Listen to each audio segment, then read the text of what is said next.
All right, so it's holiday season, and that means you're going to be getting together with your friends and family. Now, I would bet that if you're anything like me, they know you play guitar, and they're probably going to ask you to play some Christmas songs at some point.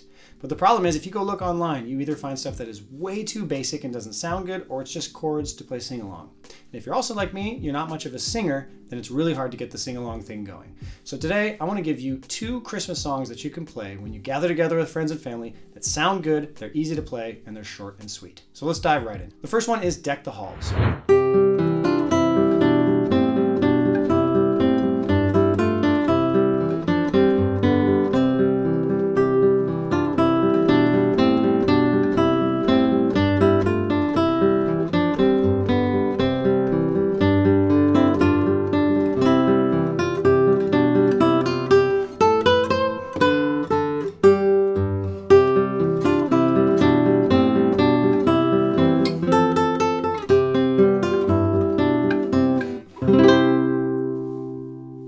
This is a great version because it's short and sweet, uses a repeating pattern, and it gets you used to moving tenths on the guitar. That's intervals that sound like this. Now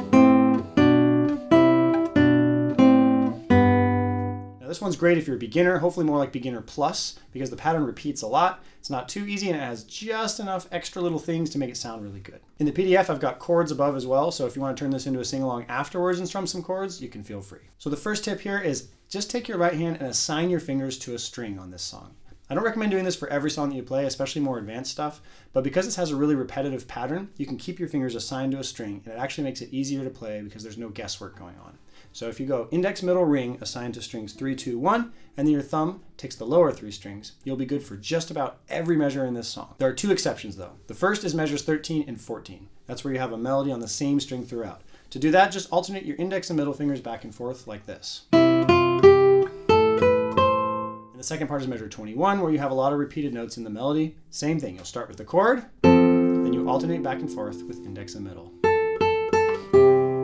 Other than that, have fun playing through it and learning it. And since it's pretty close to Christmas time already, I'd recommend starting very, very slow. Here's one of my favorite slow practice activities. This one's from Practice Pilot. It's called Millionaire Slow. The basic idea here is you just need to imagine that $1 million are on the line if you play through whatever you've picked to play perfectly. It doesn't have to be the whole song right away. Let's say you're working on just 4 measures. Play those 4 measures as perfectly as you can and go as slow as you need to play them perfectly. What I find is that creates connections in your muscle memory. As you're building it, that's going to help you learn the song a lot faster. Then you can speed it up as you work it towards a speed that sounds really good when you play for other people. And the second one we'll go over today is Carol of the Bells.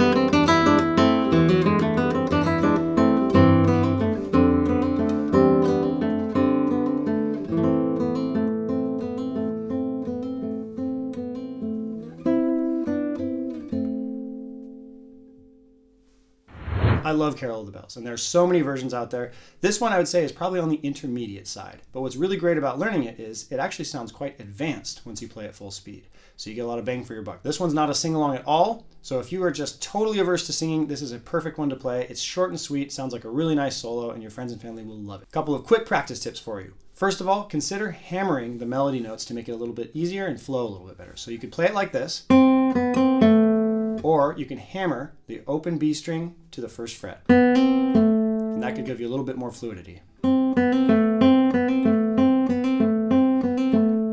My second tip for you, watch out for beat 1. Just about every measure has a change that happens on beat 1, and if you wait a long time to get there, it can throw people off when they're listening. A great way to practice this is, let's say you're practicing one measure, practice the whole measure into beat 1 of the next measure. Or if you're practicing a 4-measure chunk, practice into the 5th measure just down to beat 1 so you can make sure you're getting every single change on time. Getting the downbeat to measure 30 is the hardest. You could either play it like this with fingers 1 and 2, or if it's easier, you can invert your fingers and play like that. It all depends. So either way, it would look like this for the left hand. Here's one way. So I had to do a little hop there. Or if I don't want to hop so much, I can keep my first finger down and do this. If you made it this far, thanks for watching. Hope you enjoy these 2 songs, and I hope you kill it at Christmas time this year. If you liked this video, or if you like free tabs, make sure you subscribe to this channel because I've got a lot more videos coming and I often give out free tabs. Also, if you feel like your practice sessions on guitar are a little stale, you're not making the progress that you need to, and you want a fresh start for 2026, check out Practice Pilot. It's a deck of cards that I created to help people practice like the pros do and have fun while doing it, all while taking away that mental burden of having to plan your own practice sessions. I got a link in the description there as well.